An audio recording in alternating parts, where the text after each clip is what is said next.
తెలంగాణలోని ప్రసిద్ధ పుణ్యక్షేత్రమైన జగిత్యాల జిల్లా కొండగట్టు ఆంజనేయ స్వామి క్షేత్రానికి రామాయణ ఇతిహాసంతో అవినావభావ సంబంధం ఉందని కొండగట్టు స్థానాచార్యులు కపీందర్ తెలిపారు. రావణాసురుడు సీతమ్మను అపహరించి ఈ మార్గం గుండా వెళ్తున్నప్పుడు సీతమ్మ కన్నీరు ఒక బండరాయిపై పడిందని, ఆ పాతివ్రత ప్రభావంతో ఆ బండపై ఏర్పడినటువంటి రంధ్రాల్లో ఎప్పటికీ నీరు ఉంటుందని, వాటినే సీతమ్మ ధార కన్నీటి గుంటలు అంటారని వివరించారు.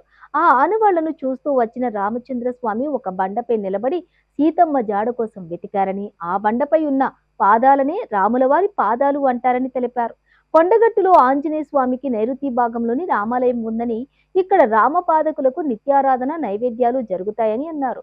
ప్రధాన దైవం ఆంజనేయ స్వామి కావటంతో ఇక్కడ శిలామూర్తులు ప్రతిష్ఠ చేయలేదని, ఆంజనేయ స్వామి వక్షస్థలంలోనే నిరంతరం సీతారాములు దర్శనమిస్తారని పేర్కొన్నారు. అలాగే క్షేత్ర పాలకుడైన బేతాళ స్వామి కూడా స్వయంభువని, ఆయనకు వెనుక ఉండదని భక్తులు ఆంజనేయ స్వామి, బేతాళ స్వామి, రామచంద్ర స్వామి పాదకులను దర్శించుకుంటే పునీతులవుతారు. తెలంగాణ రాష్ట్రంలోని ప్రసిద్ధ పుణ్యక్షేత్రమైన కొండగట్టు ఆంజనేయ స్వామివారి క్షేత్రం. ఈ క్షేత్రంలో స్వామివారు స్వయం వ్యక్తంగా వెలిచినటువంటి క్షేత్రం. ఈ క్షేత్రానికి రామాయణ ఇతిహాసానికి అవినాభావ సంబంధం ఉన్న విషయం మన అందరికీ విదితమే. అందులో భాగంగా స్వామి సన్నిధిలో మనకు సీతమ్మ వారి కన్నీటి గుంటలని కనిపిస్తాయి.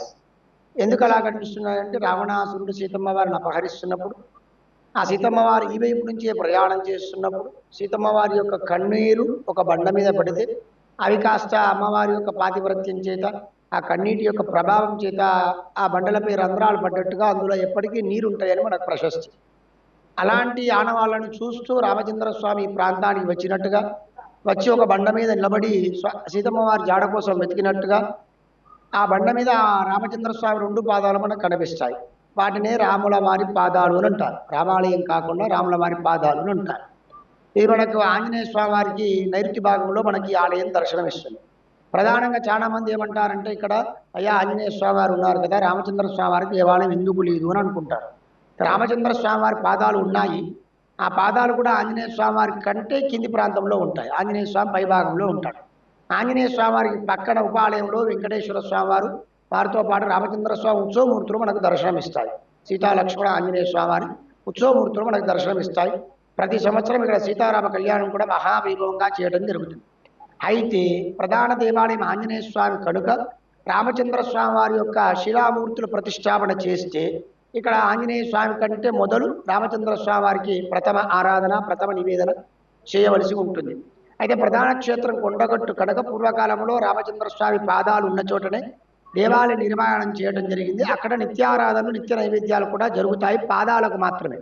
వైష్ణవ సాంప్రదాయంలో ఎవరైతే పాద దర్శనం చేసుకుంటారో పాప విమోచనం జరిగి వారి స్వామివారి యొక్క ఆశాంతం దర్శనం చేసుకున్న ఫలితం వస్తుంది. కాబట్టి ఇక్కడ సనాతనంలో ఆలయ ఆచార సాంప్రదాయాన్ని అనుసరించి శిలామూర్తుల ప్రతిష్టాపన జరగలేదు.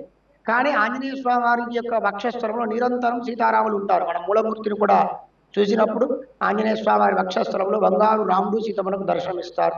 ఒకే మూర్తిలో నరసింహస్వామి, ఆంజనేయ స్వామి వక్షస్థలం నుండి సీతారాముడు దర్శనమిస్తారు. కనుక రామచంద్ర స్వామిని ఆంజనేయ స్వామి వారితో విభేదించకుండా ఇక్కడ మన ప్రధాన దైవం ఆంజనేయ స్వామి కనుక ఆంజనేయ స్వామి వారి యొక్క ఆలయమే మనకు దర్శనమిస్తుంది. అలాంటి ఆంజనేయ స్వామి వారి దర్శనం క్షేత్రపాలకుడుగా ఉండే భైరవుడు బేతాళ స్వామి వారిని కూడా స్వయం వ్యక్తమే. మనం ఎవరు ప్రతిష్టాపన చేసిన మూర్తి కాదు. స్వామివారి ఒక బండకు నెరిసి ఉంటాడు. అంటే ఎన్నో సంవత్సరాల క్రితం, ఒక దాదాపు 1000 సంవత్సరాల క్రితం అనుకుంటా బహుశా, ఈ ఆంజనేయ స్వామి వారితో పాటుగా వారిని కూడా మనకు శిలామూర్తిగా దర్శనం చేసుకోవడం జరుగుతుంది. వారికి పృష్ఠం వెనక భాగం ఉండదు. అలాంటి బేతాళ స్వామి దర్శనం చేసుకున్న భక్తులు ఇక్కడ ఇంకా కింది భాగానికి వచ్చి రామచంద్ర స్వామి పాదాలు కూడా దర్శనం చేసుకొని పునీతులు అవుతున్నారు. కాబట్టి స్వామివారి క్షేత్రం యొక్క వైభవాన్ని అనుసరించి అందరూ కూడా ఆంజనేయ స్వామివారు, బేతాళ స్వామి, రామచంద్ర స్వామి పాదాలు దర్శనం చేసుకొని పునీతులు కావాల్సిందిగా కోరుతున్నాం. జై శ్రీరామ్, జయ హనుమాన్.